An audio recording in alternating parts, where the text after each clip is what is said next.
to be so colorful with my words. No, I get paid to speak, so obviously I'm doing something right. But let's go back to single teenage parents. To all the single moms out there, I'm talking to y'all. If your kid ever told you, what?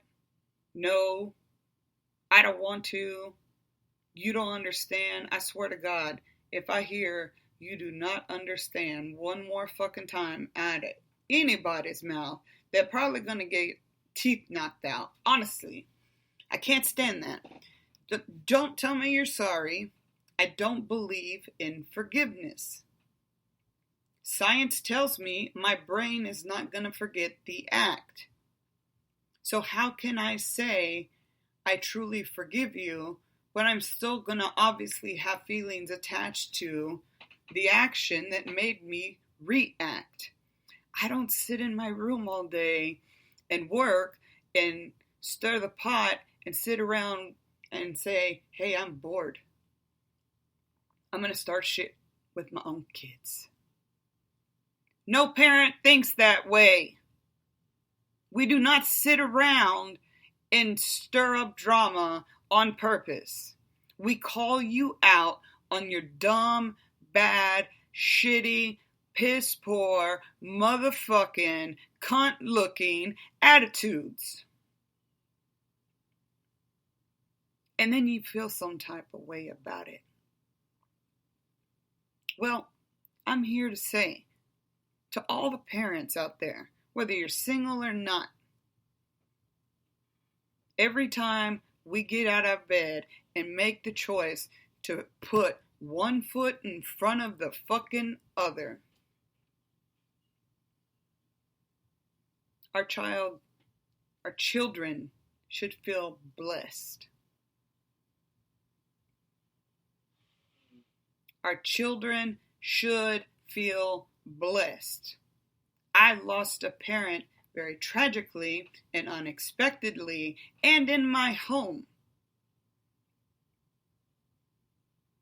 I am never going to have closure on that. There is no cause of death.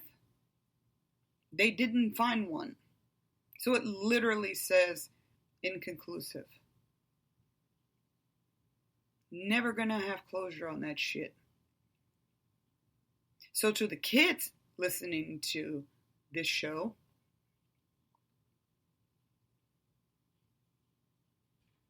shut the fuck up and sit the fuck down, put your phone down, and listen. Hear the words that are coming out of my mouth right now, and the words that have been coming out, or should have been coming out, of your parents' voices and their mouths, and do what the fuck you're told. Life is not hard. Being a kid, sorry, my phone is on Do Not Disturb. She knows I'm doing a podcast too. That's the youngest one. My phone's on. Oh, but she's on favorite, so it comes through. Sorry about that. It's what happens when you go live. Children these days, again, going back to 1994 and after, the year of technology, the year of instant access. You know, us parents that are older, back in the day, if we wanted to know who was going steady with who, we had to walk like 5 or 6 miles, and you didn't even know if your friend was going to be home. And here in Texas, it's fucking hot in the summertime. Hot. You could see the steam literally coming off of the concrete, and on the highway, you could see the 18-wheelers bending the concrete. It's so hot, and they're so heavy, it just melts.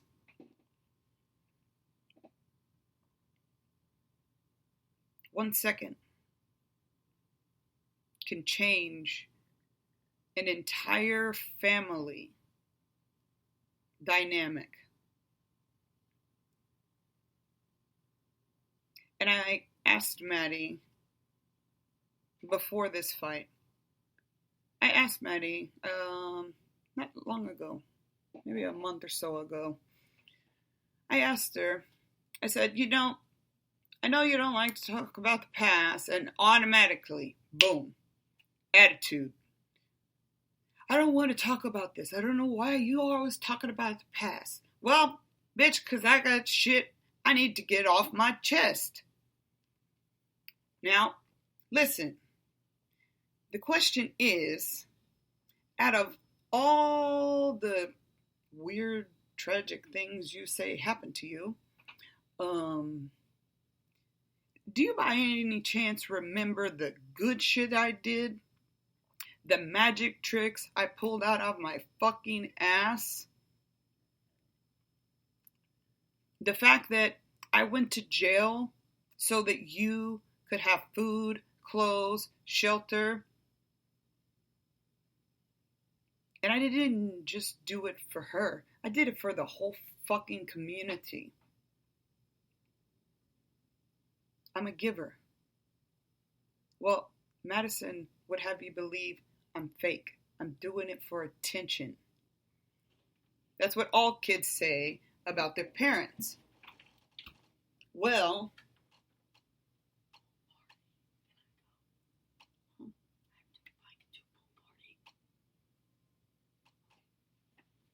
sorry. But children need to learn their place in this world. 1994 and after, which means if you're in your mid-20s, guess what? I'm talking to you. Y'all are the biggest assholes. And if you're 12 to 20, I'm talking to you too.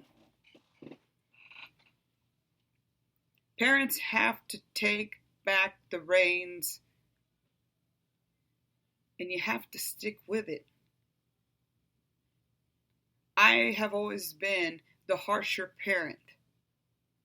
I'm always going to be the harsher parent. And if you come at me personally with disrespect, and all you kids listening, you need to be very fucking thankful every day that your parents decide to get up and put their feet on the ground and put one foot in front of the other. You need to count your fucking lucky stars that you still have parents that you've treated like absolute dog shit that will still wake up and show up for you. So I asked Maddie, do you remember all the good shit we did? Do you think that I wanted to see the fucking Cheetah Girls? There was one time I bought her tickets to go see One Direction. And I had the opportunity to pawn one of my MacBooks. I pawned it to buy 2 better seats. And Cordelia and I, we took the original seats, and she got basically front row seats over there, stage left, and flashed Harry and had the time of her life. I pawned my fucking computer to do that shit. I hustled. I went to jail. I did everything to keep this kid out of the system. We've gone and done our nails together. We were actually going to get an apartment together. There was a whole bunch of shit that Maddie and I did together. And Paul used to get mad because he felt that, like the rest of my family, I was treating Madison different. I treat all of my kids different because they're all 3 different individuals. I love them all differently. I love them for the parts of me and my father, their street tenacity and their street knowledge. I love that about them. I love that they stand up and speak for what they believe. But to all children, you need to find the place, time, and get that fucking verbiage right. And put some respect in it.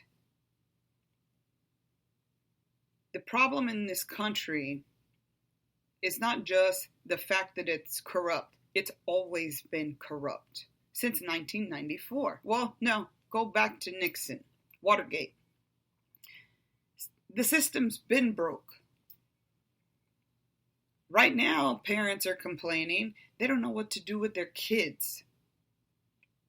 Well, I'll tell you what I do with mine. I sit Indian style on my bed, I flip a burger across a room, and I scream with a growl that I can't reproduce unless you push me to that limit. So every parent has a breaking point. Every child has a breaking point. But it's about finding the balance.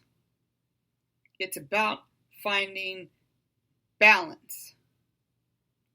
And kids, children, need to understand that if somebody's older than you, that includes your siblings, they are your elders.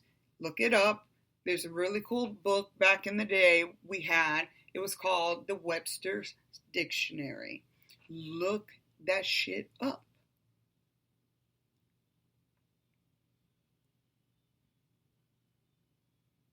Now, this is the second time I'm going through this with the oldest daughter.